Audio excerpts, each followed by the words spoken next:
Un millonario arrogante perdió el control de su propia vida después de que un accidente lo dejara parapléjico, hasta que conoce a una chica sencilla y le ofrece un techo para que lo cure. Esa noche, siente que sus pies se mueven y se da cuenta de que estaba involucrado en algo mucho más grande de lo que imaginaba. El sol caía implacable sobre Puerto Esmeralda, ese rincón de la Riviera Maya, que se había transformado en el refugio preferido de millonarios y celebridades.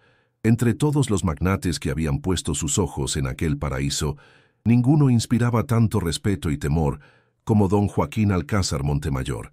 A sus 53 años, había construido un imperio inmobiliario que se extendía desde Cancún hasta Tulum, convirtiendo terrenos vírgenes en resorts exclusivos y centros comerciales de lujo. Esa mañana, como tantas otras, Joaquín observaba desde el ventanal de su penthouse la línea perfecta, donde el azul del Caribe se fundía con el cielo. Sus ojos, del mismo color que aquel mar, pero infinitamente más fríos, escudriñaban su reino de concreto y cristal. «Señor Alcázar, la junta directiva está esperando en línea», anunció Martina, su asistente personal, interrumpiendo su contemplación. Sin voltearse, Joaquín asintió. Las juntas virtuales se habían vuelto su método preferido para manejar sus negocios.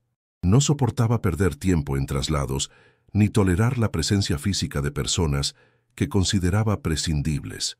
«Proyecta la llamada», ordenó con ese tono que no admitía réplica ni demora. La enorme pantalla de su despacho se iluminó con los rostros de los ejecutivos que dirigían las diferentes ramas de Grupo Alcázar. Todos guardaron silencio cuando su rostro apareció.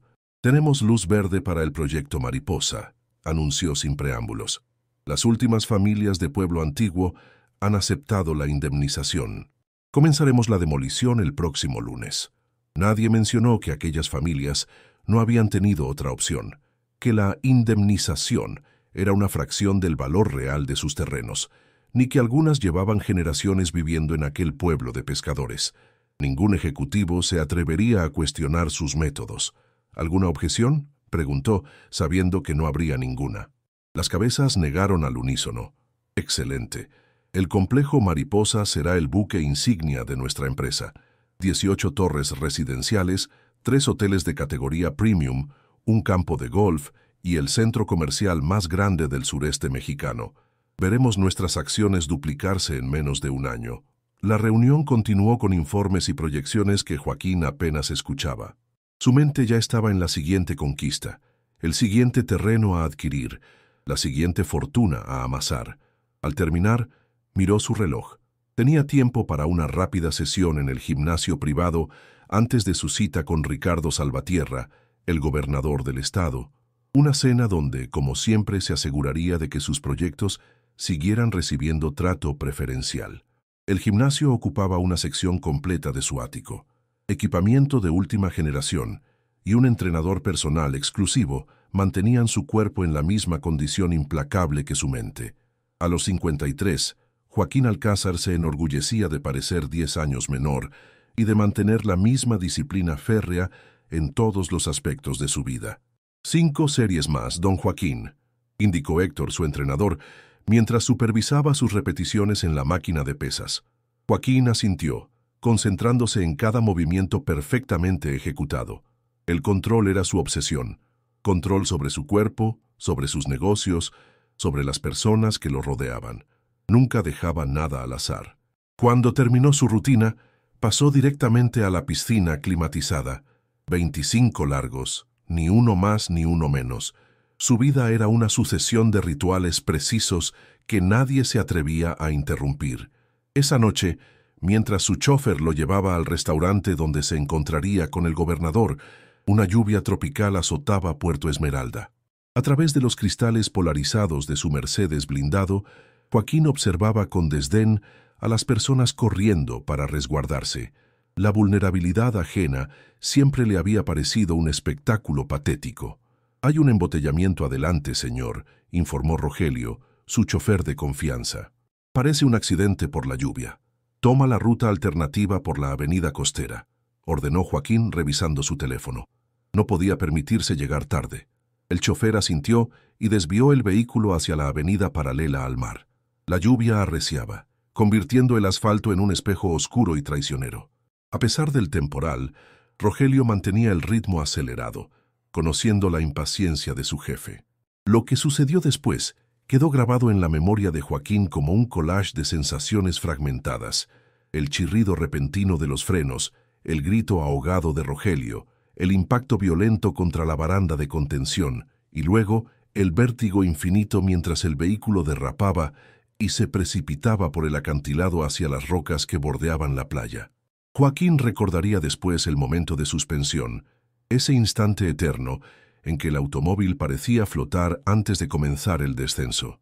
Recordaría también cómo, por primera vez en décadas, sintió un miedo primitivo y absoluto, el miedo de quien comprende, en un destello de claridad, que todo el poder y toda la riqueza no significan nada frente a la fragilidad esencial de la existencia. El impacto fue brutal.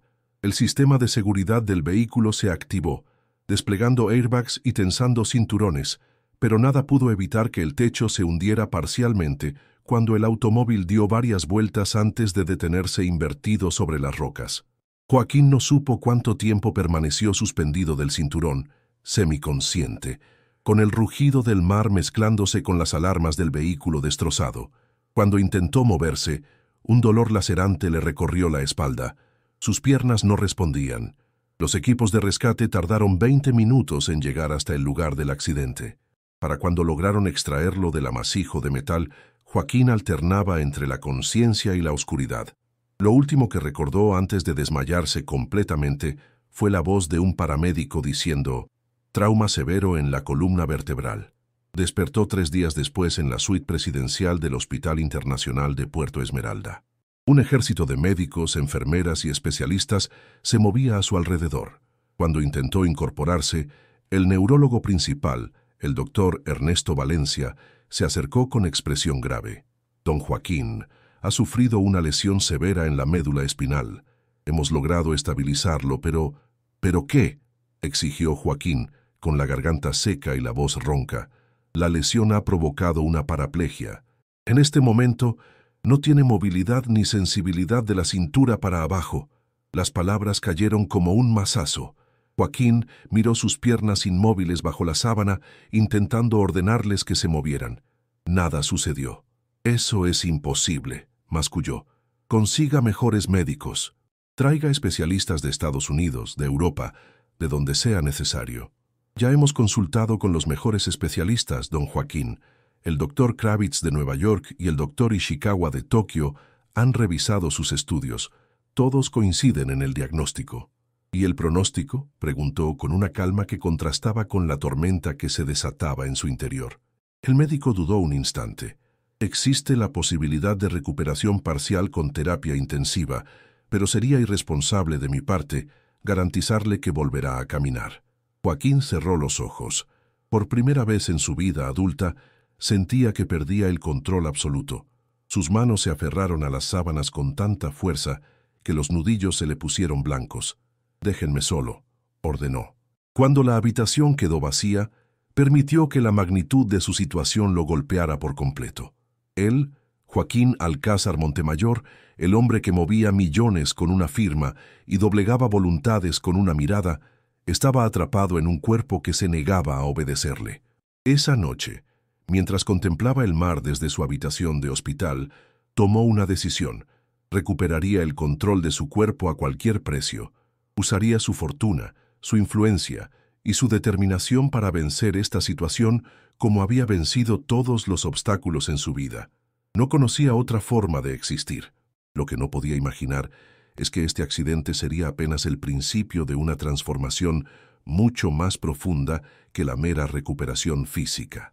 Que el verdadero viaje no sería hacia la recuperación de sus piernas, sino hacia lugares de su alma que ni siquiera sabía que existían. Los siguientes 2 años transcurrieron como un borrón de hospitales, clínicas de rehabilitación y consultas con especialistas. Joaquín Alcázar había convertido su recuperación en una obsesión, en una guerra personal contra su condición. Su fortuna le permitió acceso a tratamientos experimentales en Suiza, terapias innovadoras en Israel y consultas con los neurólogos más reconocidos del mundo. Pero a pesar de los millones invertidos y los esfuerzos titánicos, sus piernas seguían sin responder. Durante ese tiempo, su imperio continuó funcionando bajo la dirección de sus ejecutivos de confianza, pero ya no era lo mismo. Joaquín dirigía todo desde su mansión adaptada en Puerto Esmeralda, convertida ahora en una fortaleza médica con gimnasio de rehabilitación, piscina terapéutica y un equipo permanente de fisioterapeutas y enfermeros. La rabia se había convertido en su compañera constante. Una furia silenciosa que se manifestaba en la forma en que despedía médicos cuando no veía resultados inmediatos, en cómo trataba al personal que lo atendía, en la amargura que destilaban sus palabras. ¿Cuándo fue la última vez que salió de la propiedad, don Joaquín?, le preguntó Martina, quien seguía siendo su asistente personal y quizás la única persona que se atrevía a hablarle con honestidad. ¿Para qué? ¿Para que me miren con lástima? ¿Para que mis competidores vean mi debilidad?, respondió él contemplando el mar desde su terraza. Su rostro, antes simplemente severo, mostraba ahora líneas profundas de amargura. «El mundo sigue girando ahí afuera», insistió ella, dejando sobre la mesa una tableta con varios documentos pendientes de revisión. Joaquín la ignoró, concentrándose en el horizonte. En los últimos meses, había desarrollado el hábito de pasar horas observando el mar, como si en aquella inmensidad azul pudiera encontrar respuestas que ningún médico había sido capaz de darle. Esa tarde, mientras Martina le ponía al día sobre los avances del proyecto Mariposa, ahora casi completado, notó que Joaquín parecía más distraído que de costumbre. «¿Sucede algo, don Joaquín?» «Anoche soñé que caminaba», respondió él, con una voz extrañamente despojada de emoción. Era tan real que cuando desperté por un segundo, olvidé mi condición. Intenté levantarme como lo hacía antes. Martina guardó silencio, comprendiendo la crueldad de ese momento de olvido. «Lorenzo viene hoy», continuó Joaquín, refiriéndose a su nuevo fisioterapeuta, un hombre corpulento de manos fuertes y carácter taciturno. «Dice que ve pequeñas mejoras, pero sé que miente. Solo lo dice para justificar lo que le pago». Cuando Lorenzo llegó esa tarde, encontró a Joaquín más irascible que de costumbre. Tras 40 minutos de ejercicios que parecían inútiles, Joaquín golpeó con furia el brazo de su silla de ruedas. «Basta, esto es una pérdida de tiempo». Lorenzo, acostumbrado a los arranques de su paciente, se limitó a guardar sus implementos. Sin embargo, antes de marcharse, hizo algo inusual. Se sentó frente a Joaquín y lo miró directamente a los ojos. «Don Joaquín, he trabajado con muchas personas en su condición. La mayoría eran gente común, sin recursos para costear equipos caros o tratamientos exclusivos, pero algunos de ellos lograron mejorías que la ciencia no puede explicar». «¿Qué quieres decir?», preguntó Joaquín súbitamente interesado. Lorenzo dudó un momento, como si temiera compartir lo que pensaba. «Hay un lugar, un pueblo pequeño cerca de Valladolid, en Yucatán. Se llama Santa Cruz de las Flores. Mi prima vive allí y me contó algo extraordinario». «¿Qué cosa?». «Hay una niña en ese pueblo. Dicen que tiene un don especial, que puede curar enfermedades con solo tocar a las personas». Joaquín soltó una carcajada amarga. «¿Me estás hablando de curanderos, de supersticiones?». «Esperaba más de ti, Lorenzo. Mi prima llevó a su hijo allí. El niño tenía una condición cardíaca congénita. 3 especialistas dijeron que necesitaría cirugía. Después de que la niña lo tocara, los médicos no encontraron rastro de la malformación». Lorenzo se levantó y añadió: «No le estoy pidiendo que crea, solo pensé que debía saberlo». Esa noche, Joaquín no pudo dormir. La historia de Lorenzo daba vueltas en su cabeza. No creía en milagros ni en curanderos, consideraba esas creencias propias de mentes simples y desesperadas. Sin embargo, él mismo empezaba a conocer la desesperación. A la mañana siguiente, llamó a Martina. «Quiero información sobre un pueblo llamado Santa Cruz de las Flores, cerca de Valladolid». Martina no ocultó su sorpresa, pero se limitó a asentir. 3 horas más tarde, regresó con un informe completo.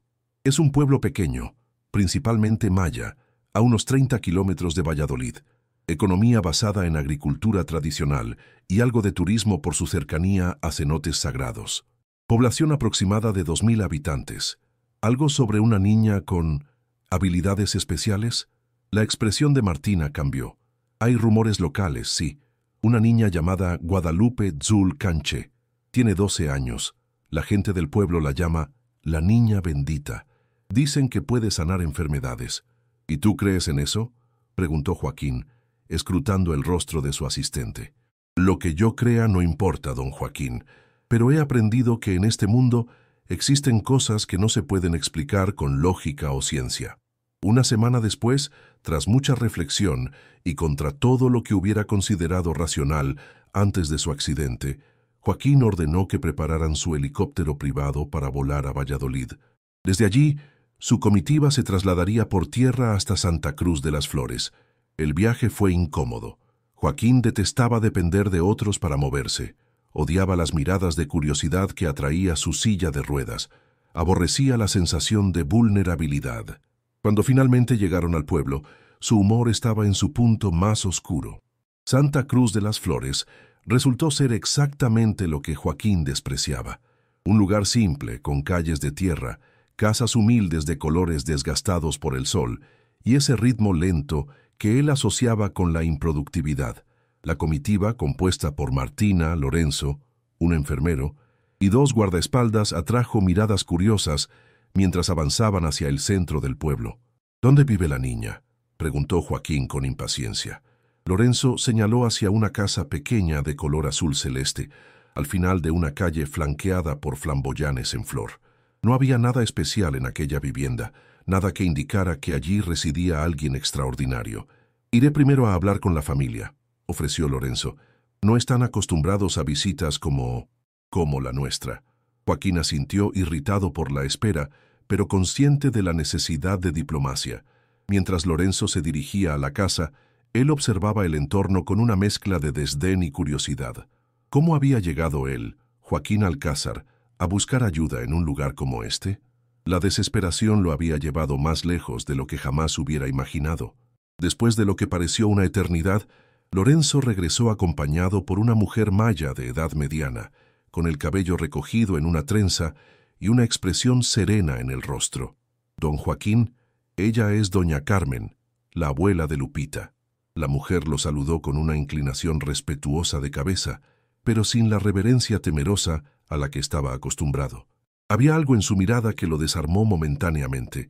No veía lástima ni temor, sino una calma evaluadora.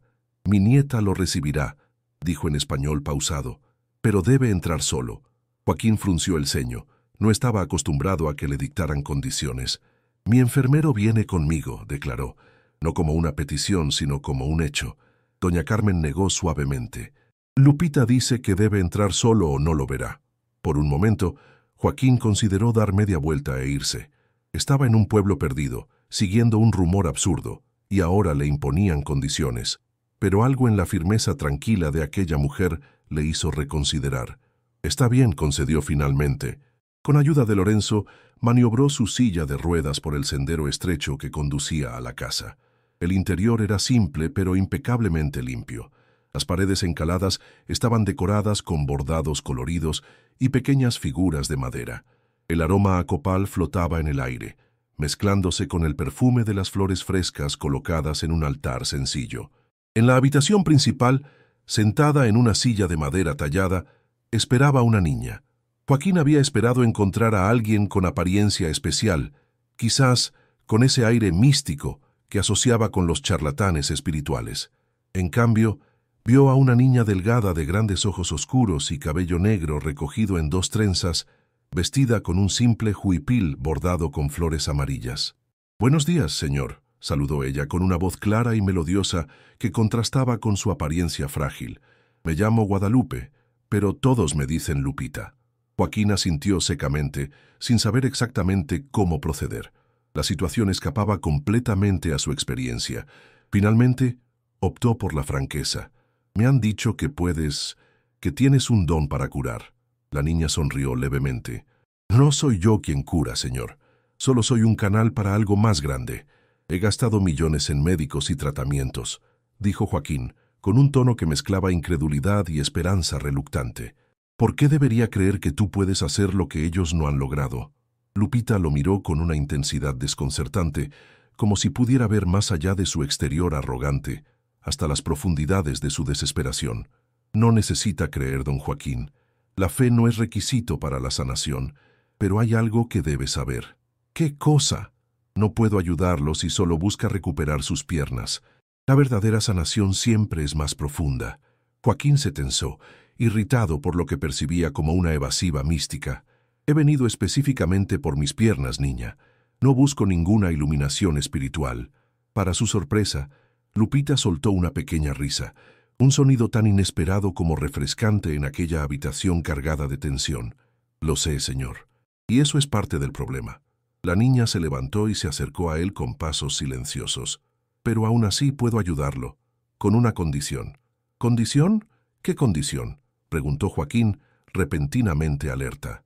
Ahí estaba, el momento en que le pedirían dinero, propiedades, alguna donación exorbitante. Siempre había un precio. Lupita se detuvo frente a él, tan cerca que Joaquín pudo notar una pequeña cicatriz en forma de estrella cerca de su ceja izquierda. Usted destruyó mi comunidad, don Joaquín, el antiguo pueblo de pescadores donde vivían mis tíos y primos. Lo arrasó para construir sus hoteles y centros comerciales. Joaquín se quedó momentáneamente sin palabras. ¿Pueblo antiguo? ¿Esta niña estaba relacionada con ese lugar? Los negocios son negocios, respondió finalmente recuperando su compostura. Pagamos indemnizaciones justas. Justas según usted. Lupita no elevó la voz, pero había acero en sus palabras. Mi condición es simple. Si quiere que lo ayude, debe reconstruir lo que destruyó. No con hoteles para turistas ricos, sino con casas para las familias que desplazó, escuelas para sus hijos, clínicas para sus enfermos. Joaquín soltó una risa incrédula. ¿Te das cuenta de lo que me pides? ¿Del valor de esos terrenos? Estás hablando de miles de millones de pesos. Estoy hablando de hacer lo correcto, respondió Lupita, con una serenidad que resultaba inquietante en alguien tan joven. Usted me ofrece dinero por sanar sus piernas. Yo le ofrezco sanar sus piernas a cambio de que sane lo que rompió. Joaquín la miró fijamente, dividido entre la indignación y una extraña sensación de respeto renuente. Esta niña, esta criatura frágil en un pueblo olvidado, se atrevía a negociar con él como un igual. ¿Y si me niego? Entonces le deseo buena suerte con sus médicos, don Joaquín. Lupita volvió a su silla y añadió, pero sabe tan bien como yo que no han podido ayudarlo. En ese momento, en esa habitación sencilla perfumada con copal, Joaquín Alcázar Montemayor tomó una decisión que cambiaría el curso de su vida para siempre. Te propongo un trato, niña, dijo inclinándose hacia adelante en su silla de ruedas. Tócame. Si noto, aunque sea la más mínima mejoría, reconstruiré ese maldito pueblo como tú quieres. Si no sucede nada, me iré, y nunca más volveremos a vernos. Lupita sonrió, una sonrisa que parecía contener secretos antiguos. Trato hecho, dijo simplemente, y extendió sus pequeñas manos hacia él. Aquella noche, de regreso en su suite del hotel más lujoso de Valladolid, Joaquín se sentía ridículo. Había permitido que una niña campesina pusiera sus manos sobre él, había escuchado sus palabras enigmáticas sobre energías y bloqueos, y había aceptado un trato absurdo basado en supersticiones. La rabia competía con la vergüenza, mientras observaba sus piernas inmóviles bajo la sábana de algodón egipcio. ¿Necesita algo más, don Joaquín?, preguntó el enfermero antes de retirarse a la habitación contigua. No, déjame solo. Cuando la puerta se cerró, Joaquín golpeó con frustración el colchón. Se sentía como un tonto desesperado, aferrándose a cuentos de hadas porque la ciencia lo había abandonado. Decidió que por la mañana regresarían a Puerto Esmeralda y olvidaría esta excursión ridícula. Se durmió con ese pensamiento, un sueño inquieto poblado por rostros sin nombre y lugares que no reconocía. En algún momento de la madrugada, despertó sobresaltado por una sensación extraña. Un hormigueo intenso recorría sus piernas, como si miles de pequeñas agujas pincharan su piel desde dentro. «¡Ricardo!», llamó a su enfermero, encendiendo la lámpara de noche. El hombre apareció inmediatamente, alerta a pesar de haber sido despertado. «Siento algo», explicó Joaquín con la voz tensa de emoción contenida. «En mis piernas un hormigueo». Ricardo, acostumbrado a los falsos positivos y a las esperanzas frustradas de su paciente, mantuvo una expresión neutral mientras examinaba las extremidades de Joaquín. Realizó varias pruebas de sensibilidad, pinchando ligeramente distintos puntos. ¿Siente esto?, preguntó tocando el empeine del pie derecho. Joaquín negó con frustración. No ese tipo de sensación. Es como un calambre interno. El enfermero asintió, sin confirmar ni desmentir la importancia del síntoma. A veces los pacientes con su tipo de lesión experimentan sensaciones fantasma o actividad nerviosa espontánea. No necesariamente significa... Mueve la sábana, interrumpió Joaquín. Quiero intentar algo. Ricardo obedeció, descubriendo las piernas de su paciente. Joaquín se concentró intensamente, fijando la mirada en sus pies. Durante 2 minutos completos, nada sucedió. Luego, casi imperceptiblemente, el dedo gordo de su pie derecho se movió. Un movimiento minúsculo, apenas visible, pero real. ¿Viste eso?, preguntó Joaquín con la voz quebrada por la emoción. «Se movió, maldita sea, se movió», Ricardo observó con asombro profesional. Había trabajado con muchos pacientes parapléjicos y sabía distinguir entre un espasmo involuntario y un movimiento controlado. «Inténtelo de nuevo», pidió, inclinándose para observar mejor. Joaquín se concentró nuevamente, y esta vez no solo el dedo gordo, sino todos los dedos de su pie derecho se flexionaron ligeramente. Es extraordinario», murmuró Ricardo. «En mis 15 años de experiencia, nunca había visto una recuperación así de repentina sin intervención quirúrgica previa». Joaquín no respondía. Estaba absorto en la contemplación de ese pequeño milagro, sus dedos moviéndose bajo su voluntad, obedeciendo órdenes que durante 2 años habían sido ignoradas. Una mezcla de euforia y confusión lo embargaba. Era posible. La niña realmente tenía un don. «Llama a Martina», ordenó finalmente. Inmediatamente. Cuando su asistente llegó, aún en bata de dormir y con el cabello revuelto, Joaquín ya había tomado una decisión. «Cancela nuestro regreso a Puerto Esmeralda. Nos quedamos en Yucatán indefinidamente». «¿Puedo preguntar por qué?», inquirió ella observando la inusual animación en el rostro de su jefe. Por toda respuesta, Joaquín movió los dedos de su pie. Martina contuvo el aliento. «¿La niña? Parece que sí», admitió Joaquín con una mezcla de incredulidad y esperanza. «Y ahora tengo un trato que cumplir». Durante las siguientes 2 semanas, Joaquín estableció un centro de operaciones improvisado en el Hotel de Valladolid. Cada mañana viajaba a Santa Cruz de las Flores para recibir el tratamiento de Lupita. Sesiones silenciosas en las que la niña colocaba sus manos sobre diferentes puntos de su cuerpo, concentrándose especialmente en su columna vertebral. La mejoría, aunque lenta, era constante. Primero fue la sensibilidad que regresaba en parches, luego movimientos limitados en los dedos de los pies, después flexiones parciales de los tobillos. Cada pequeño avance era documentado meticulosamente por Ricardo y celebrado por Joaquín como una victoria personal. Paralelamente, había comenzado a movilizar recursos para cumplir su parte del trato. En videoconferencias tensas con sus ejecutivos, explicó su nuevo e inesperado proyecto, la reconstrucción de Pueblo Antiguo, no como complejo turístico, sino como una comunidad para sus antiguos habitantes.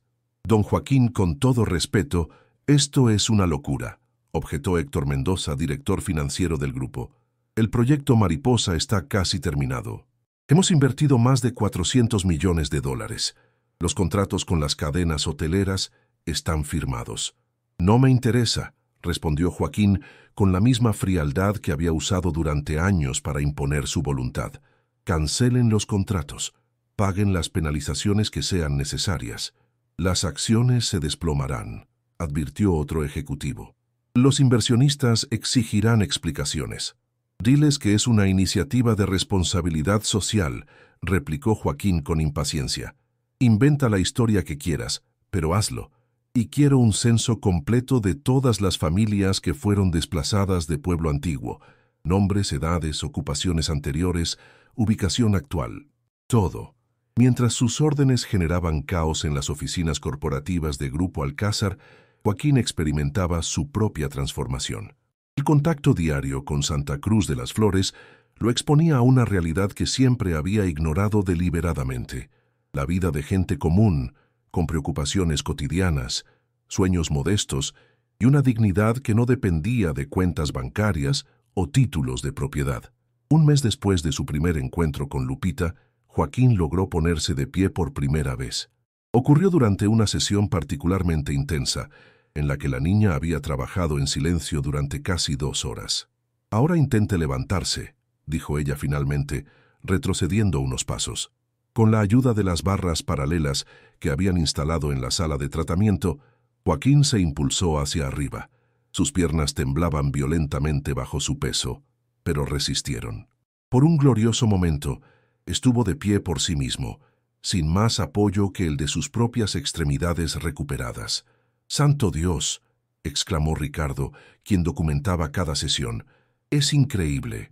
Lupita simplemente sonrió, con esa expresión serena que parecía pertenecer a alguien mucho mayor. «La sanación avanza bien», comentó. «¿Y su otro compromiso, don Joaquín? ¿Cómo progresa?». La pregunta lo trajo de vuelta a la realidad. En su euforia por los avances físicos, casi había olvidado que este era un intercambio, no un regalo. «He cancelado el proyecto Mariposa», informó, volviendo a sentarse en su silla con esfuerzo. «Mis equipos están localizando a las familias desplazadas. Los arquitectos trabajan en nuevos planos para viviendas adecuadas». «Me alegra oírlo», respondió Lupita, aunque su tono sugería que ya conocía esta información. «Recuerde que ambas recuperaciones están vinculadas. Cuando la primera familia regrese a su nuevo hogar, usted dará sus primeros pasos sin ayuda». Joaquín asintió, comenzando a comprender que la conexión que Lupita establecía entre su recuperación física y la reconstrucción de la comunidad no era metafórica, sino literal, al menos en la mente de la niña. Y considerando los resultados hasta ahora, no estaba en posición de cuestionar su lógica. Esa noche, durante la cena en el restaurante del hotel, Martina le entregó un informe detallado sobre el avance del proyecto. «Hemos localizado a 78 de las 123 familias registradas», explicó. «Algunas se mudaron a Cancún o Playa del Carmen buscando trabajo en hoteles. Otras están dispersas por pueblos de Yucatán y Quintana Roo. Unas pocas emigraron a Estados Unidos». «¿Y cómo han reaccionado al contacto?». Martina hizo una pausa, buscando las palabras adecuadas. «Con desconfianza, principalmente. Muchos creen que es algún tipo de trampa legal para hacerles renunciar a posibles reclamaciones futuras. Otros piensan que es una estrategia publicitaria. Casi ninguno cree realmente que vayan a recuperar sus hogares». Joaquín reflexionó sobre esto mientras cortaba meticulosamente su filete. No podía culparlos. Él mismo habría sospechado de un giro tan radical en las intenciones de alguien como él. «Necesito conocerlos», decidió súbitamente. «En persona. A algunos de ellos, al menos». «¿Está seguro?», preguntó Martina, sorprendida. «En su condición actual. Mi condición está mejorando cada día», la interrumpió él. «Y si vamos a reconstruir sus vidas, debo entender qué perdieron realmente». 2 días después, Joaquín se encontraba en una pequeña casa de lámina en las afueras de Cancún, sentado frente a doña Ofelia Tzuk, una mujer maya de 70 años que había sido partera en Pueblo Antiguo durante casi 5 décadas. «Mi familia vivió en ese lugar por generaciones», explicaba ella, sirviendo café en tazas desportilladas. Sus manos, nudosas por la artritis, temblaban ligeramente. «Mi abuela nació allí, y su abuela antes que ella. Conocíamos cada piedra, cada árbol». Joaquín escuchaba en silencio, consciente de la ironía. Él, que nunca había prestado atención a las historias personales afectadas por sus decisiones empresariales, ahora dependía de ellas para su propia salvación. «¿Qué fue lo más difícil de perder?», preguntó, sorprendiéndose a sí mismo con la pregunta. Doña Ofelia miró por la ventana hacia el paisaje desolado de la colonia irregular donde ahora vivía, tan diferente de la costa idílica que había sido su hogar. «El sentido de pertenencia», respondió finalmente. «Aquí somos nadie. Allá éramos parte de algo más grande que nosotros mismos». Las visitas continuaron durante semanas. Joaquín conoció a pescadores que ahora trabajaban como guardias de seguridad en centros comerciales, a tejedoras que limpiaban habitaciones de hotel, a niños que habían perdido el contacto con sus raíces culturales. Cada historia se grababa en su mente con una claridad inquietante, formando un mosaico de consecuencias que nunca antes había considerado. Mientras tanto, los planos para la nueva comunidad tomaban forma. Joaquín había contratado a un estudio de arquitectura especializado en diseño sostenible y vivienda social, con la condición de que incorporaran elementos tradicionales mayas y consultaran directamente con los futuros habitantes. «Quiero que cada familia participe en el diseño de su propia casa», instruyó al equipo. «No construyan lo que ustedes crean que necesitan, construyan lo que ellos saben que necesitan». Esta filosofía, tan ajena a su anterior enfoque de desarrollo inmobiliario, sorprendió a todos los que lo conocían. Los rumores sobre su transformación comenzaron a circular en los círculos empresariales de México. Algunos especulaban que su accidente había afectado su juicio, otros que se trataba de una elaborada estrategia fiscal o de marketing. La verdad era más simple y más compleja a la vez. Joaquín Alcázar estaba cambiando porque, por primera vez en décadas, se veía obligado a reconocer el impacto humano de sus decisiones. Su recuperación física estaba indisolublemente ligada a una recuperación moral que nunca había buscado ni deseado, pero que ahora parecía inevitable. 3 meses después de su primer encuentro con Lupita, los médicos que habían declarado irreversible su condición se quedaron atónitos ante las pruebas clínicas. Las imágenes mostraban regeneración nerviosa, donde antes solo había tejido dañado. La sensibilidad había regresado en un 80% y la movilidad mejoraba cada semana. «Es médicamente inexplicable», confesó el doctor Valencia, observando las nuevas resonancias magnéticas. «Si no lo estuviera viendo con mis propios ojos, no lo creería posible». Joaquín simplemente asintió. Había dejado de buscar explicaciones científicas para lo que estaba experimentando. La niña de Santa Cruz de las Flores había conectado su sanación personal con la reparación de un daño colectivo y de alguna manera esta conexión estaba funcionando. Lo que no sabía era que su mayor desafío apenas comenzaba. Las fuerzas que había puesto en movimiento, con su decisión de cancelar el proyecto Mariposa y reconstruir Pueblo Antiguo, estaban generando poderosas resistencias. En las sombras, aquellos cuyos intereses se veían amenazados por este giro inesperado comenzaban a movilizarse contra él. Y mientras Joaquín aprendía a caminar nuevamente, paso a paso, otros se preparaban para hacerlo caer de formas que ningún tratamiento milagroso podría remediar. La noticia de que Joaquín Alcázar había cancelado el megaproyecto Mariposa para construir viviendas sociales cayó como una bomba en los círculos financieros de México. Las acciones de Grupo Alcázar se desplomaron un 28% en una sola jornada. Inversionistas internacionales exigieron explicaciones. Socios comerciales amenazaron con demandar por incumplimiento de contratos y la junta directiva convocó una reunión de emergencia. «Es una crisis sin precedentes», informó Martina, entregándole a Joaquín un resumen de los daños. «Los medios hablan de un colapso inminente del grupo. Los rumores sobre su salud mental se multiplican». Estaban en la terraza de la casa que Joaquín había alquilado en las afueras de Valladolid, una hacienda enequenera restaurada que le permitía mayor privacidad que el hotel. Sus piernas, cada vez más fuertes, le permitían ahora caminar distancias cortas con la ayuda de un bastón. «¿Te preocupa?», preguntó observando el horizonte donde el sol comenzaba a ponerse, tiñendo el cielo de naranja y púrpura. «¿La crisis o su salud mental?», replicó Martina con una franqueza que solo ella podía permitirse. Joaquín esbozó una sonrisa torcida. «Ambas. La empresa sobrevivirá. Tiene suficientes activos y proyectos exitosos en otras áreas para compensar esta pérdida». En cuanto a su mente, Martina hizo una pausa, evaluando cuidadosamente sus palabras. «Creo que está más lúcido que nunca, aunque no todos lo entiendan así». Joaquín asintió, agradeciendo silenciosamente su lealtad. En las últimas semanas había descubierto quiénes permanecían realmente a su lado y quiénes solo lo habían acompañado por interés o miedo. «La Junta quiere mi cabeza», comentó, revisando los mensajes en su tableta. «Ramírez y Cordero están organizando una votación para destituirme». «No tienen suficiente apoyo», aseguró Martina. «Aún controla el 42% de las acciones directamente y otros accionistas importantes siguen respaldándolo». «Por ahora», matizó Joaquín, con un pragmatismo nacido de décadas en el mundo empresarial. «El dinero compra lealtades temporales. Si ven que el barco se hunde, saltarán. La conversación fue interrumpida por la llegada de Lorenzo, quien traía noticias de Santa Cruz de las Flores. Lupita pregunta por usted, don Joaquín. Dice que hace días que no va a sus sesiones. Era cierto.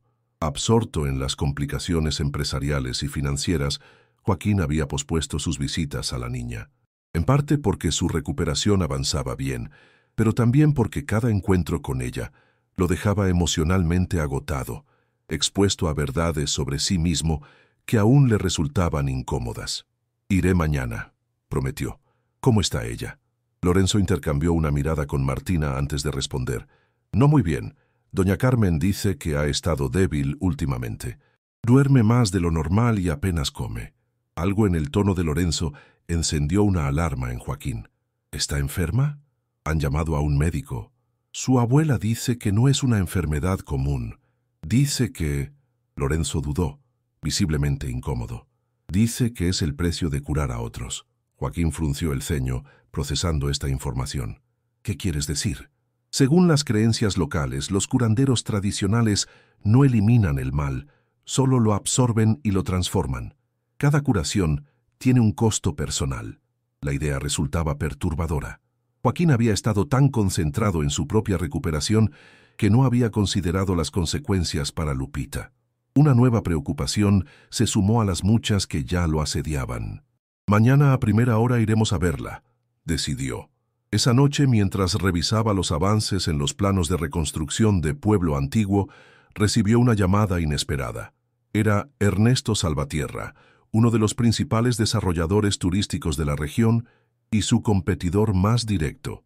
«Joaquín, viejo amigo», comenzó Salvatierra con esa falsa cordialidad que caracterizaba sus interacciones. «He oído rumores preocupantes. Dicen que estás tirando por la borda el proyecto Mariposa». «No son rumores, Ernesto. Es una decisión tomada. Una decisión costosa», comentó Salvatierra, con un tono que mezclaba incredulidad y cálculo. «Mis socios y yo estamos dispuestos a ofrecerte una salida. Compraremos el proyecto completo, con terrenos incluidos. $50 millones sobre la mesa. Podrías recuperar parte de tu inversión y dedicarte a proyectos sociales, si eso es lo que ahora te apasiona». La oferta era insultantemente baja, menos de una quinta parte del valor real del proyecto. Más que una propuesta de negocios, era un intento de aprovecharse de lo que percibían como su momento de debilidad. «No está en venta, Ernesto», respondió Joaquín con frialdad. «Pero gracias por confirmarme que los buitres ya están circulando. Piénsalo bien», insistió Salvatierra, abandonando las pretensiones amistosas. «Tu situación es precaria. La Junta está inquieta, los inversionistas huyen y corren rumores sobre tu estado mental. No querrás perderlo todo por un capricho filantrópico». «¿Es una amenaza?» «Una predicción», corrigió Salvatierra. «Nadie sobrevive en este negocio destruyendo valor deliberadamente. Ni siquiera tú, Joaquín». Después de colgar, Joaquín permaneció largo rato contemplando el teléfono. La llamada confirmaba sus sospechas. Ya no se trataba solo de resistencias internas, sino de amenazas externas. Sus competidores olían sangre y se preparaban para el festín. A la mañana siguiente, mientras su chofer lo llevaba a Santa Cruz de las Flores, Joaquín recibió más noticias inquietantes. Varios camiones con materiales de construcción destinados a Pueblo Antiguo habían sido robados durante la noche. Los trabajadores reportaban amenazas anónimas. Los trámites para los nuevos permisos de construcción, que deberían haber sido rutinarios, estaban misteriosamente estancados en las oficinas gubernamentales. «Alguien está saboteando el proyecto sistemáticamente», concluyó Martina, mostrándole los informes. «O varios alguien», matizó Joaquín. «Tenemos enemigos en muchos frentes». Al llegar a la casa de Lupita, la preocupación por estos obstáculos quedó momentáneamente en segundo plano. La niña estaba visiblemente desmejorada. Su piel, antes radiante, mostraba ahora una palidez alarmante. Sus ojos parecían más grandes en un rostro que había adelgazado notablemente. «Don Joaquín», saludó ella con una sonrisa débil. «Me alegra que haya venido». «¿Por qué no me dijiste?», preguntó él sin preámbulos, sentándose frente a ella. «Decirle que cada vez que me ayudas te debilitas».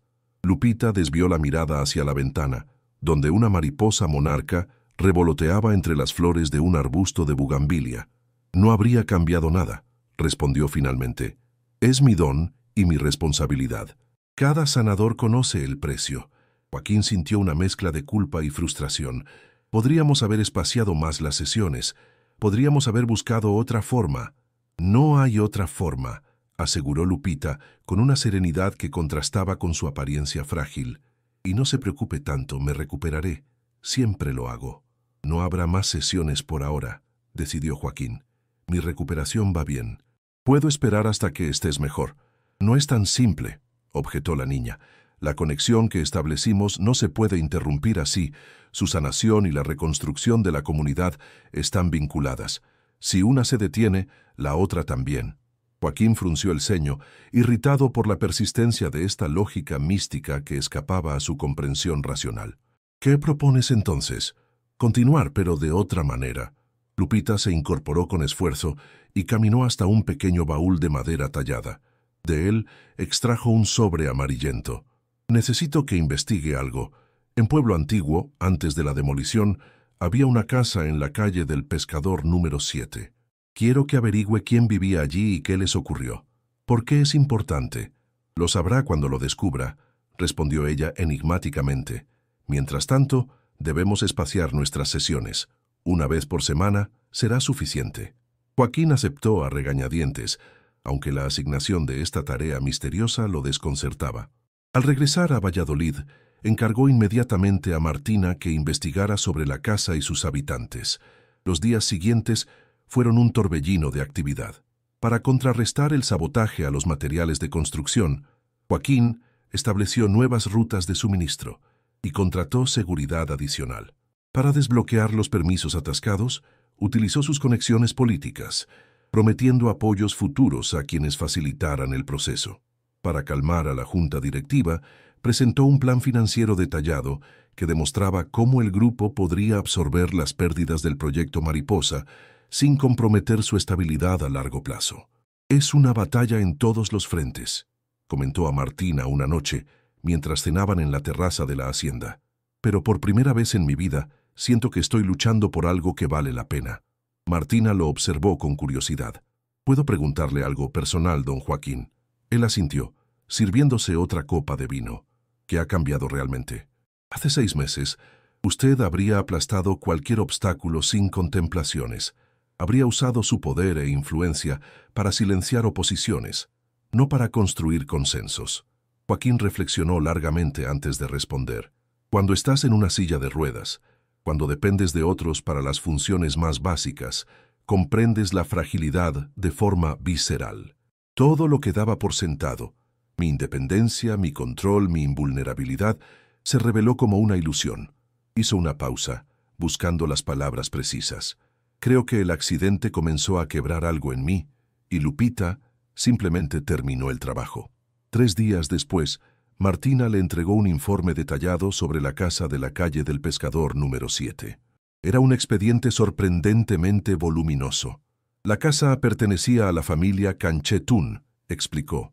Manuel Canché, pescador, su esposa Elena Tun, tejedora, y sus 2 hijos, Gabriel, de 15 años entonces, y Marisol, de 5.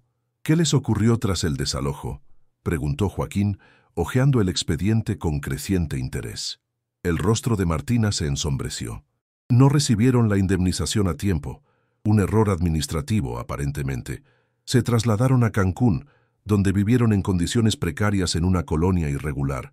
Elena enfermó gravemente y no pudieron costear tratamiento adecuado.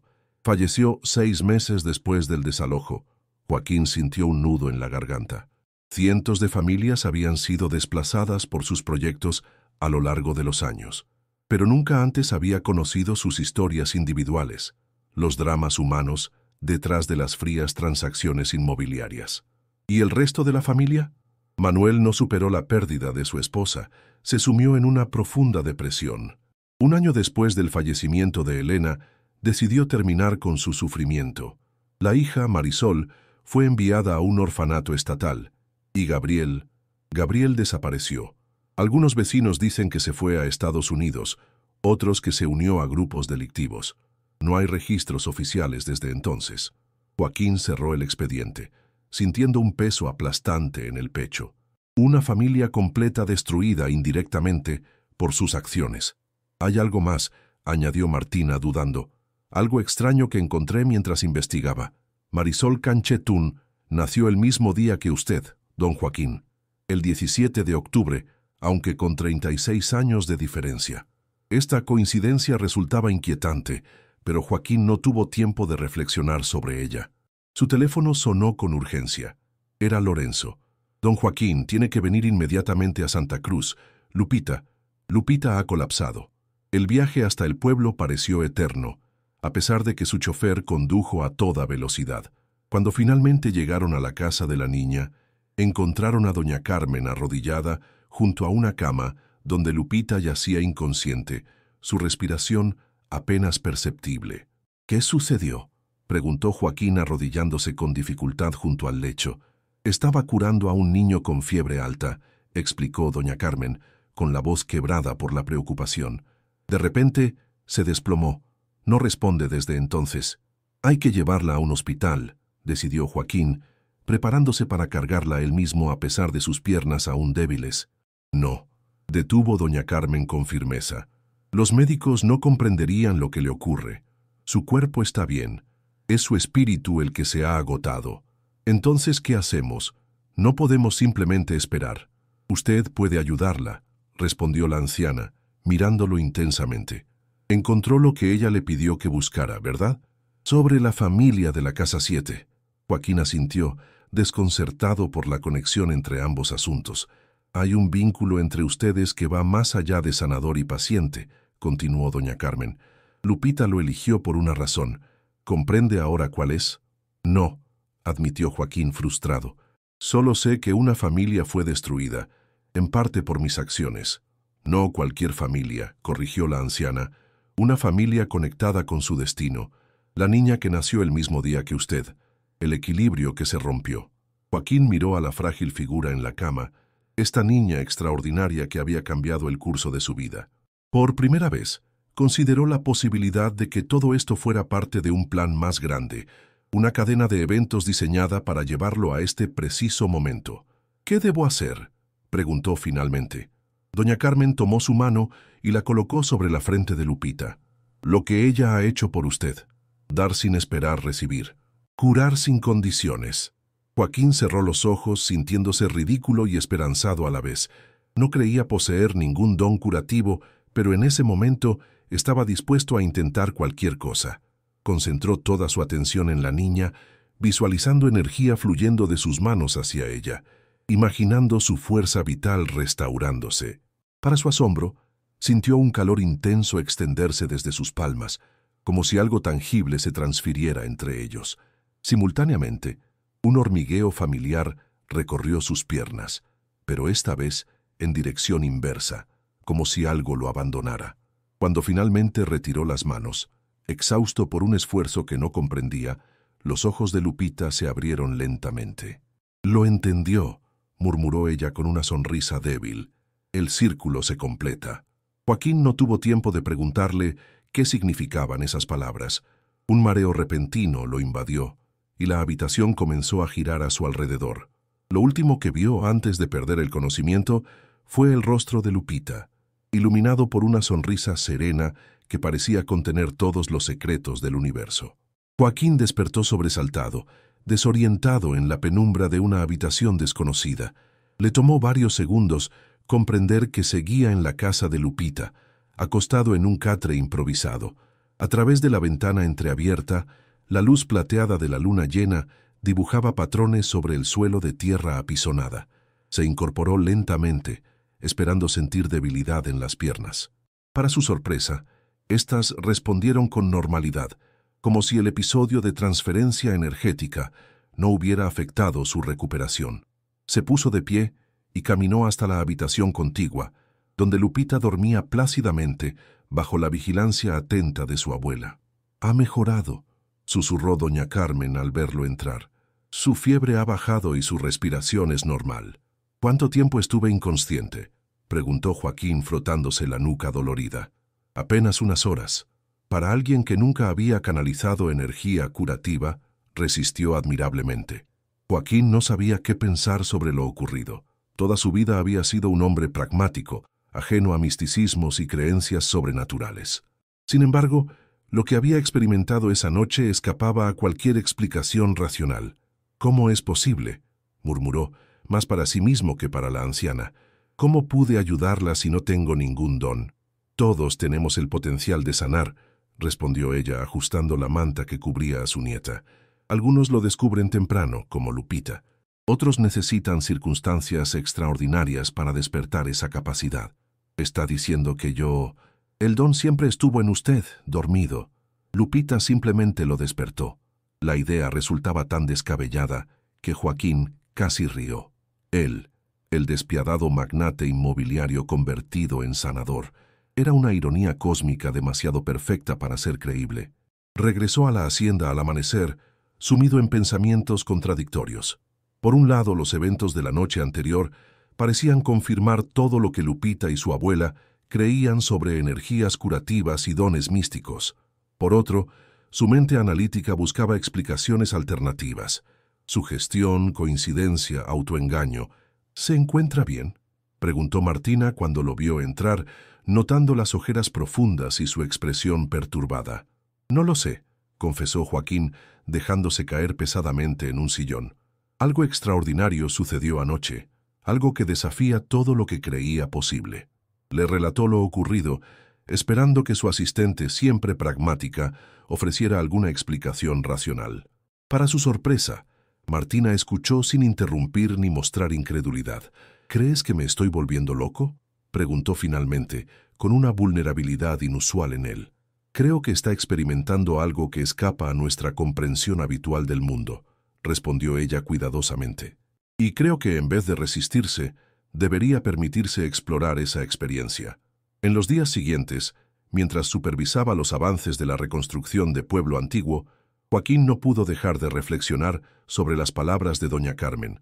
¿Era posible que él también poseyera algún tipo de capacidad curativa?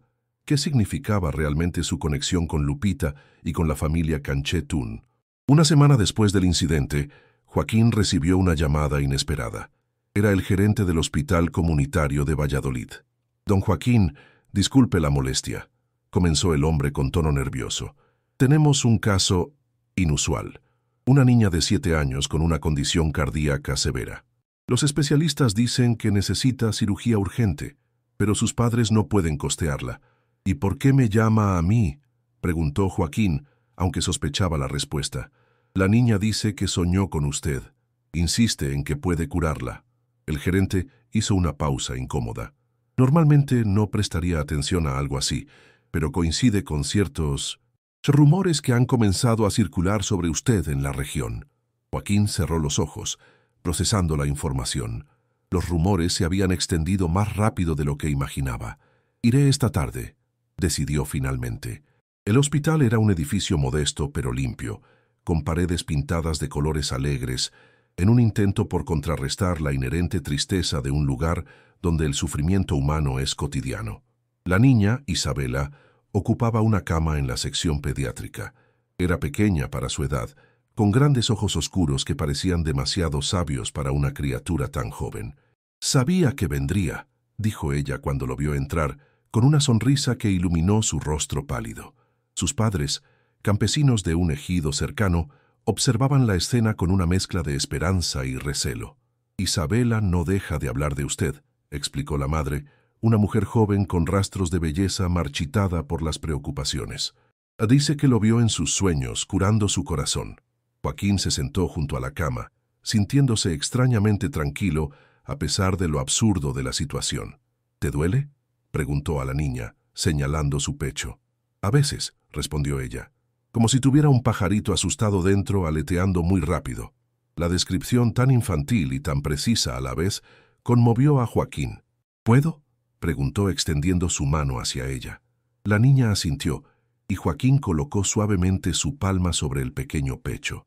Cerró los ojos, intentando recrear la sensación que había experimentado con Lupita. Al principio no ocurrió nada, pero gradualmente comenzó a sentir un calor que emanaba de su mano, una corriente sutil pero inequívoca que fluía de él hacia la niña. El tiempo pareció detenerse en esa habitación de hospital. Joaquín perdió noción de cuánto duró el contacto. Solo cuando sintió una mano en su hombro, Martina, que lo había acompañado, volvió a la realidad. «Es suficiente», susurró ella. «Está agotado». Efectivamente, Joaquín se sentía como si hubiera corrido un maratón. Sus piernas temblaban, su frente estaba perlada de sudor y una fatiga abrumadora lo invadía. Pero la niña sonreía radiante. «El pajarito ya no aletea», dijo simplemente. Los médicos, incrédulos, realizaron un ecocardiograma de emergencia. Lo que encontraron desafió toda explicación médica.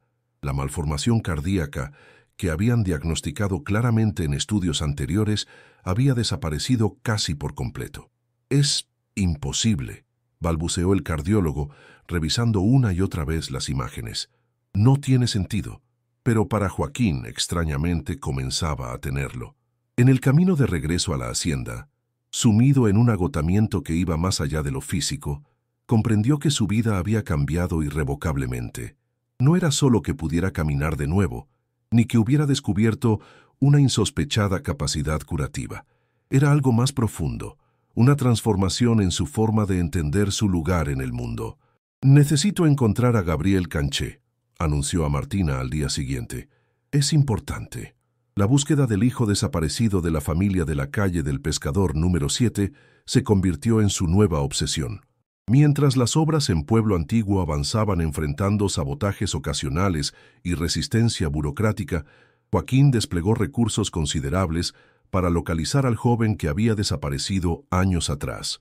Contrató investigadores privados, estableció contactos con comunidades de migrantes en Estados Unidos, ofreció recompensas por información. Durante semanas, solo encontraron pistas falsas y testimonios contradictorios. Paralelamente, su fama como sanador crecía en la región, a pesar de sus esfuerzos por mantener un perfil bajo. Personas con enfermedades diversas comenzaron a presentarse en la hacienda, suplicando su ayuda. Joaquín atendía a algunos, principalmente niños, pero pronto descubrió lo que Lupita ya sabía. Cada acto de curación exigía un precio. Después de cada sesión, quedaba exhausto. A veces enfermaba durante días, como si absorbiera parte del mal que eliminaba. «Necesita moderarse», le advirtió doña Carmen cuando la visitó para comentarle esta situación. «El don es poderoso, pero no infinito. Puede consumirlo si no aprende a controlarlo». «¿Cómo lo hace Lupita?», preguntó él observando a la niña, quien se había recuperado completamente y jugaba en el patio con otros niños del pueblo. Ella nació con el don, ha aprendido a lo largo de los años a canalizar la energía sin agotarse completamente. Usted apenas está comenzando. La lección era clara. Debía establecer límites, por mucho que le doliera rechazar a quienes buscaban su ayuda. Decidió concentrarse en los casos más graves, especialmente niños, y espaciar las sesiones para permitir que su cuerpo se recuperara.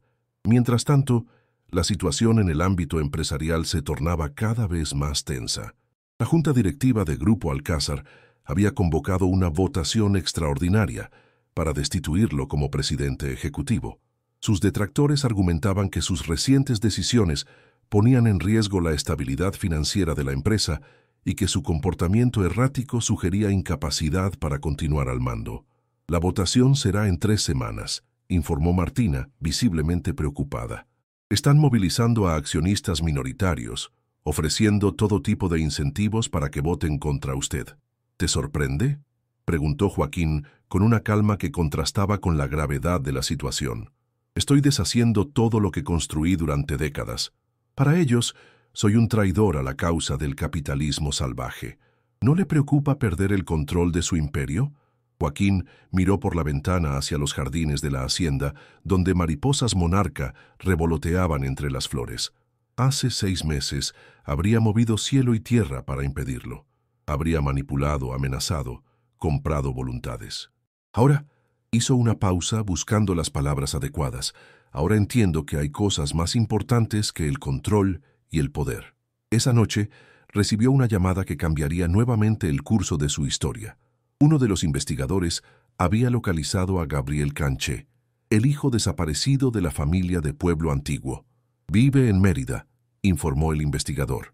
Trabaja como profesor en una escuela para niños con necesidades especiales. Cambió su apellido a Mendoza, el apellido de su abuela materna, aparentemente para dejar atrás su pasado. Al día siguiente, Joaquín viajó a Mérida, la blanca ciudad colonial que servía como capital cultural y administrativa de Yucatán. La escuela donde trabajaba Gabriel era un edificio modesto en las afueras, rodeado de árboles y con un colorido patio de juegos. Lo encontró dando clase a un grupo de niños con síndrome de Down. Era un hombre joven, de unos 27 años, con rasgos mayas marcados y una expresión serena que recordaba extrañamente a la de Lupita. Observándolo interactuar con los niños, con infinita paciencia y genuino afecto, Joaquín sintió una mezcla de admiración y remordimiento.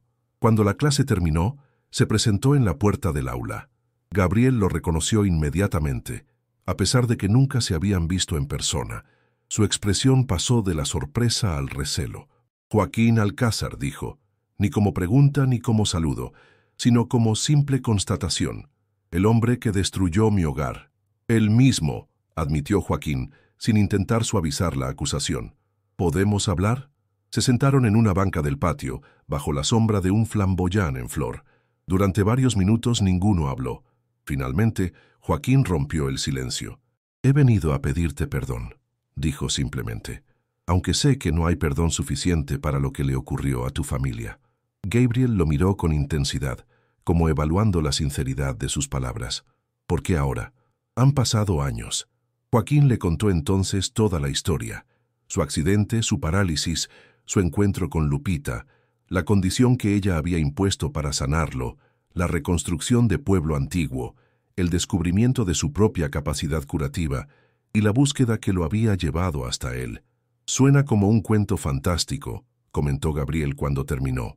Si no fuera porque conozco a Lupita, pensaría que es una elaborada mentira. ¿La conoces?, preguntó Joaquín sorprendido. Es mi prima segunda, la hija de la hermana de mi madre. Gabriel sonrió levemente ante la expresión atónita de Joaquín. El mundo es más pequeño de lo que crees, especialmente en comunidades tradicionales mayas. ¿Por qué no me lo dijo? ¿Por qué todo este misterio? Lupita tiene su propia forma de hacer las cosas. Siempre ha sido así. Gabriel se levantó y caminó unos pasos, contemplando a los niños que jugaban en el patio. ¿Sabes? Durante años te odié. Culpé a tu ambición por la destrucción de mi familia. Planeé venganzas elaboradas que nunca ejecuté. Lo habría merecido, reconoció Joaquín. Tal vez, pero con el tiempo comprendí que el odio solo me destruiría a mí. Gabriel se volvió para mirarlo directamente. Encontré mi propósito ayudando a estos niños. Transformé mi dolor en algo constructivo. Y ahora apareces tú, diciendo que has encontrado un propósito similar. No pretendo comparar mi despertar tardío con tu resiliencia, aclaró Joaquín. Solo quiero que sepas que estoy intentando reparar el daño que causé, no solo a tu familia, sino a toda la comunidad. Gabriel guardó silencio largo rato, procesando todo lo que había escuchado. La primera casa que termines en Pueblo Antiguo, dijo finalmente. Quiero que sea para los niños de mi escuela. Un lugar donde puedan pasar fines de semana cerca del mar como yo lo hacía de niño. Considéralo hecho, prometió Joaquín, extendiendo su mano. Después de un momento de duda, Gabriel la estrechó.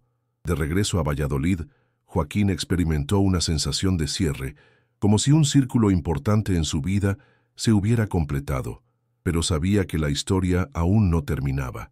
Quedaban batallas por librar, tanto en el ámbito empresarial como en el personal. La votación para destituirlo se acercaba, y sus opositores intensificaban la campaña en su contra. Los sabotajes al proyecto de reconstrucción continuaban. Materiales que desaparecían misteriosamente, trabajadores que recibían amenazas, permisos que se retrasaban sin explicación. Sin embargo, algo había cambiado fundamentalmente en Joaquín. Ya no luchaba desde la ira o el miedo, sino desde una convicción tranquila. Cada obstáculo, cada resistencia, solo fortalecía su determinación de completar lo que había comenzado. Una tarde, mientras supervisaba los avances en Pueblo Antiguo, donde las primeras estructuras ya tomaban forma, Lupita apareció inesperadamente. Había viajado desde Santa Cruz de las Flores específicamente para verlo. La primera casa está casi lista, le informó Joaquín, señalando una estructura de 2 plantas construida con técnicas tradicionales mayas combinadas con innovaciones sostenibles. «Lo sé», respondió ella con esa sonrisa enigmática que parecía contener secretos antiguos. «El círculo se está cerrando. Pronto mi trabajo contigo estará completo». «¿Qué quieres decir?», preguntó Joaquín, sintiendo una inexplicable aprehensión. «Cada sanador tiene un propósito específico», explicó Lupita. «El mío era despertarte, guiarte hacia tu verdadero camino. Ahora que lo has encontrado, debo seguir adelante». Joaquín sintió un nudo en la garganta. La idea de que Lupita saliera de su vida le resultaba sorprendentemente dolorosa. «¿Te irás?», preguntó, intentando mantener la compostura. «Físicamente, quizás, pero lo que hemos construido juntos permanecerá». La niña tomó su mano entre las suyas, pequeñas pero sorprendentemente fuertes. «Recuerda siempre, el verdadero milagro no es curar cuerpos, sino transformar vidas». Mientras el sol se ponía sobre el mar Caribe, tiñendo de oro las nuevas construcciones de Pueblo Antiguo, Joaquín comprendió que estaba presenciando no solo la reconstrucción de una comunidad, sino el nacimiento de algo nuevo dentro de sí mismo. Algo que ninguna votación corporativa, ningún sabotaje, ninguna resistencia externa podría destruir. El día de la inauguración de la primera casa en Pueblo Antiguo amaneció con un cielo despejado y una brisa marina que perfumaba el aire. Joaquín había planificado una ceremonia sencilla, lejos del boato que solía acompañar las inauguraciones de sus anteriores proyectos inmobiliarios. No habría corte de listón, ni cámaras de televisión, ni políticos sonrientes posando para la foto, solo las familias que regresaban a su hogar, algunos miembros de la comunidad y las personas que habían sido fundamentales en este viaje transformador. La casa, diseñada para albergar a los niños de la Escuela Especial de Gabriel durante sus visitas a la costa, resplandecía bajo el sol matutino. Su arquitectura combinaba elementos tradicionales mayas con innovaciones sostenibles, techos altos que permitían la circulación natural del aire, paneles solares discretamente integrados, sistemas de captación de agua de lluvia y materiales locales que minimizaban la huella ecológica. «Es perfecta», comentó Gabriel, quien había llegado temprano con un grupo de sus alumnos. Los niños corrían emocionados por las habitaciones amplias y luminosas, descubriendo cada rincón con gritos de alegría. «Aún faltan algunos detalles», respondió Joaquín, notando pequeñas imperfecciones que solo el ojo del perfeccionista podía detectar. «Las hamacas para la terraza llegarán la próxima semana, y el huerto comunitario todavía necesita trabajo». «No me refiero a los detalles físicos», aclaró Gabriel con una sonrisa. «Hablo de la energía del lugar. Se siente correcto, como si la casa hubiera estado esperando a estos niños». Joaquín asintió, comprendiendo. Él mismo había experimentado esa sensación durante la construcción, como si cada piedra colocada, cada pared levantada, tuviera un propósito que trascendía lo meramente funcional. Mientras observaba a los niños explorar su nuevo espacio, no pudo evitar reflexionar sobre el camino recorrido. Hace apenas 6 meses, él era un hombre diferente, ambicioso, implacable, centrado exclusivamente en acumular riqueza y poder.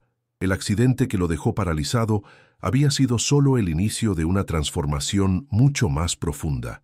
Sus pensamientos fueron interrumpidos por la llegada de Martina, quien traía noticias urgentes de Ciudad de México. «La votación se ha adelantado», informó en voz baja, alejándose de los invitados. «Será mañana, no la próxima semana como estaba previsto. Ramírez y Cordero convocaron una sesión extraordinaria, aprovechando que usted está aquí».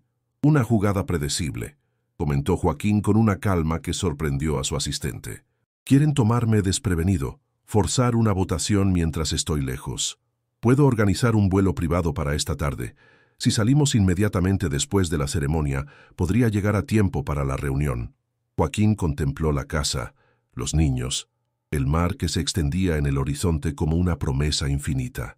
Durante un instante, consideró abandonar la lucha corporativa, dejarse destituir y concentrarse exclusivamente en su nueva misión. Sería más sencillo, sin duda, pero también sabía que retener el control de Grupo Alcázar significaba recursos, influencia, capacidad para continuar proyectos como este. «Organiza el vuelo», decidió finalmente. Pero primero, disfrutemos de este momento. Hoy celebramos algo importante. La ceremonia fue exactamente como Joaquín la había imaginado, íntima, emotiva, centrada en las personas, no en las estructuras. Gabriel ofreció una bendición tradicional maya, agradeciendo a los cuatro vientos y a la Madre Tierra.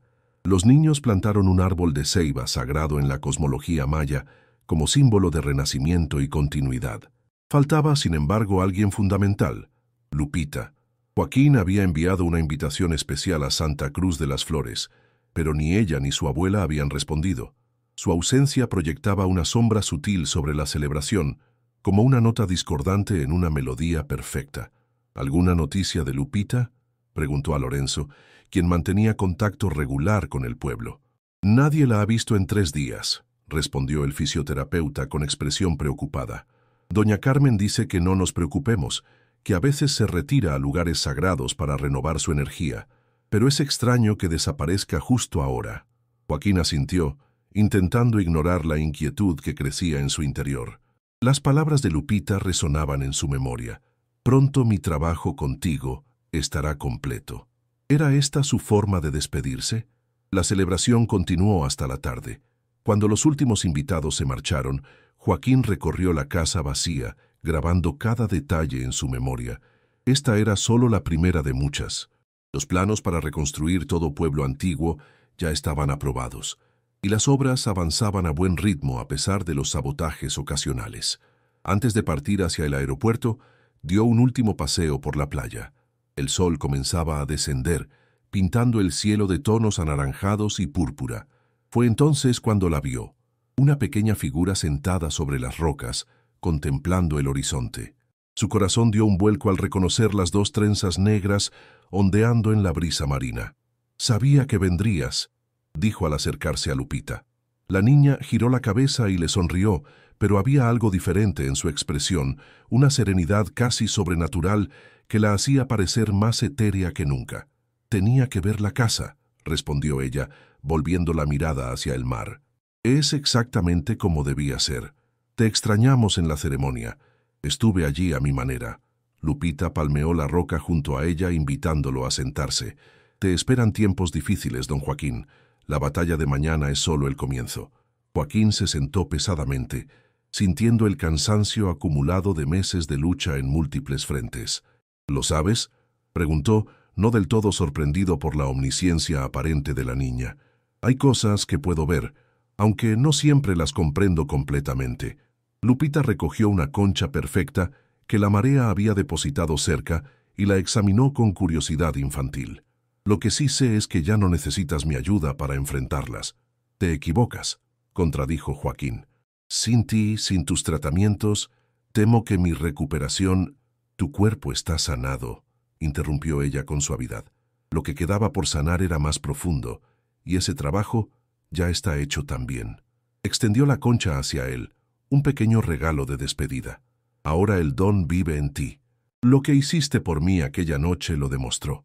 «No entiendo completamente lo que ocurrió», confesó Joaquín, aceptando la concha. «No necesitas entenderlo. Solo necesitas aceptarlo». Lupita se puso de pie con un movimiento fluido, como si la gravedad apenas la afectara. «Mi trabajo contigo está completo, don Joaquín. Ahora debo seguir mi propio camino». «¿Te vas?», preguntó él sintiendo una opresión en el pecho. «Físicamente sí, pero lo que hemos construido juntos permanecerá». La forma en que lo dijo, repitiendo casi exactamente las mismas palabras que había pronunciado días atrás, tenía un aire de finalidad que Joaquín no pudo ignorar. Comprendió entonces que esta era realmente una despedida. «¿Volveré a verte?», preguntó, aunque en su corazón ya conocía la respuesta. Lupita sonrió, una sonrisa luminosa que parecía contener toda la sabiduría del mundo. «Me verás en cada vida que transformes, en cada corazón que sanes, en cada injusticia que repares». Se acercó y por primera vez lo abrazó. Fue un abrazo breve pero intenso, como si quisiera transmitirle una última dosis de su energía curativa. «Recuerda siempre, el verdadero milagro eres tú, no yo». Cuando se separó, Joaquín sintió un escalofrío recorrer su espina dorsal, una sensación extraña pero no desagradable, como si algo intangible hubiera sido transferido entre ellos. «Adiós, don Joaquín», dijo Lupita, retrocediendo lentamente hacia la orilla donde las olas rompían suavemente. «Adiós, pequeña sanadora», respondió él, con la voz quebrada por la emoción. La observó alejarse por la playa, su silueta recortada contra el cielo crepuscular, hasta que la distancia la convirtió en apenas un punto en el horizonte.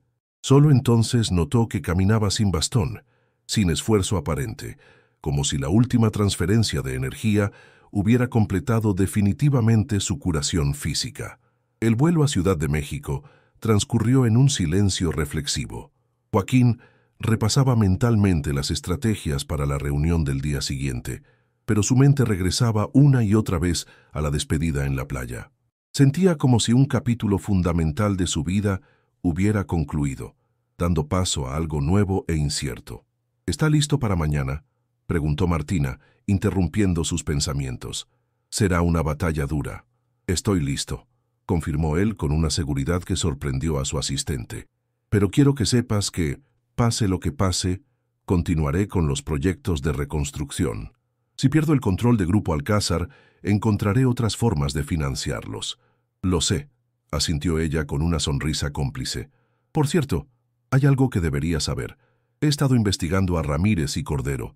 Parece que han estado desviando fondos corporativos a cuentas personales en Panamá». «Tengo pruebas». Joaquín la miró con asombro. La antigua versión de sí mismo habría utilizado inmediatamente esa información para chantajear y destruir a sus opositores. Ahora, sin embargo, sentía una extraña reluctancia. «No quiero ganar así», dijo finalmente. «No quiero recurrir a sus mismas tácticas. Con todo respeto, don Joaquín, a veces hay que luchar fuego con fuego, no para destruirlos, sino para proteger lo que estamos construyendo». La reunión de la junta directiva al día siguiente fue exactamente tan tensa como habían anticipado. La sala de juntas, en el último piso del rascacielos que albergaba la sede de Grupo Alcázar, vibraba con hostilidad apenas contenida. Ramírez y Cordero habían movilizado a sus aliados, convencidos de que tenían los votos necesarios para destituir a Joaquín. «Señores, señoras», comenzó Ramírez con falsa cordialidad, «nos hemos reunido hoy para tomar una decisión difícil, pero necesaria para el futuro de nuestra empresa. Los recientes comportamientos erráticos de nuestro presidente ejecutivo han puesto en riesgo la estabilidad financiera del grupo». Joaquín observaba la escena con una calma que desconcertaba a sus detractores. Durante años, había dominado estas reuniones con su presencia intimidante, su frialdad calculadora. Hoy, sin embargo, proyectaba una serenidad diferente, menos agresiva, pero igualmente poderosa. «Específicamente», continuó Cordero tomando la palabra, «la cancelación unilateral del proyecto Mariposa representa una pérdida potencial de miles de millones de pesos. Los inversionistas están nerviosos, nuestras acciones han caído, y los rumores sobre la salud mental de don Joaquín no ayudan a la imagen corporativa». Cuando terminaron de exponer sus argumentos, todos los ojos se volvieron hacia Joaquín. Se puso de pie lentamente, consciente del impacto que causaba verlo caminar sin ayuda después de que muchos lo conocieran solo en silla de ruedas. «Agradezco su preocupación por mi salud mental», comenzó con ironía suave. «Es conmovedora, aunque un poco tardía. Durante 2 décadas construimos juntos un imperio basado en prácticas que, siendo honestos, a menudo ignoraban el costo humano de nuestras decisiones. Nadie cuestionó mi salud mental entonces». Hizo una pausa, recorriendo la mesa con la mirada, estableciendo contacto visual con cada miembro de la junta. El proyecto Mariposa fue cancelado, efectivamente. En su lugar, estamos desarrollando un proyecto de reconstrucción comunitaria que, contrario a lo que sugieren, no es un simple acto de filantropía. Es una inversión en sostenibilidad, en responsabilidad social corporativa, en una nueva forma de hacer negocios que el mercado está empezando a valorar. Proyectó entonces una presentación que Martina había preparado meticulosamente. Mostraba cómo empresas globales que adoptaban prácticas verdaderamente sostenibles y socialmente responsables estaban obteniendo mejores valoraciones a largo plazo. Cómo el perfil de los inversionistas estaba cambiando, con jóvenes herederos y fondos de pensiones exigiendo estándares éticos más altos. El mundo está cambiando, concluyó. Podemos cambiar con él, o quedarnos atrás defendiendo un modelo de negocio que pronto será obsoleto. La elección es suya. La votación fue sorprendentemente reñida. Al final, Joaquín conservó su posición por un margen mínimo. Algunos miembros de la Junta que originalmente apoyaban a Ramírez y Cordero cambiaron su voto en el último momento, impresionados por la transformación evidente en el hombre que una vez conocieron como implacable. Cuando la reunión terminó, Martina se acercó con una sonrisa triunfal. «Ganamos», susurró. «Y ni siquiera tuvimos que usar la información sobre las cuentas de Panamá. La usaremos, pero no para destruirlos», decidió Joaquín, «para reformar la empresa desde dentro. Cordero y Ramírez pueden elegir, colaborar con la nueva visión o enfrentar las consecuencias legales de sus acciones». De regreso a Yucatán, Joaquín descubrió que Lupita había desaparecido completamente. Nadie en Santa Cruz de las Flores parecía sorprendido o preocupado. Doña Carmen simplemente comentó que su nieta había completado su trabajo allí y seguido su camino. Cuando Joaquín preguntó a dónde había ido, la anciana sonrió enigmáticamente y respondió: «Donde sea necesitada». Los meses siguientes fueron intensos. La reconstrucción de Pueblo Antiguo avanzaba a buen ritmo, con nuevas familias regresando cada semana. El proyecto comenzó a atraer atención nacional e internacional, convirtiéndose en un modelo de desarrollo comunitario sostenible. Paradójicamente, esta publicidad positiva benefició a Grupo Alcázar, mejorando su imagen corporativa y atrayendo un nuevo tipo de inversionistas. Paralelamente, Joaquín continuó desarrollando su don curativo. Siguiendo el consejo de doña Carmen, estableció límites claros. Solo atendía casos específicos, principalmente niños, y espaciaba las sesiones para permitir que su cuerpo se recuperara. Cada curación lo dejaba temporalmente debilitado, pero también le proporcionaba una satisfacción profunda que ningún éxito empresarial había logrado darle. Un año después de su primer encuentro con Lupita, Joaquín recibió un paquete misterioso en su oficina temporal en Pueblo Antiguo. No tenía remitente, solo su nombre escrito con una caligrafía infantil que reconoció inmediatamente. Dentro encontró una pequeña caja de madera tallada y una carta. La abrió con manos temblorosas, reconociendo la misma caligrafía en el papel. «Querido don Joaquín, si está leyendo esto, significa que nuestros caminos se han separado definitivamente en el plano físico. No se entristezca. Lo que construimos juntos continúa creciendo, como un árbol cuyas raíces se extienden mucho más allá de lo que podemos ver. Hay algo que necesita saber, algo que no pude explicarle completamente durante nuestro tiempo juntos. El accidente que cambió su vida no fue realmente accidental.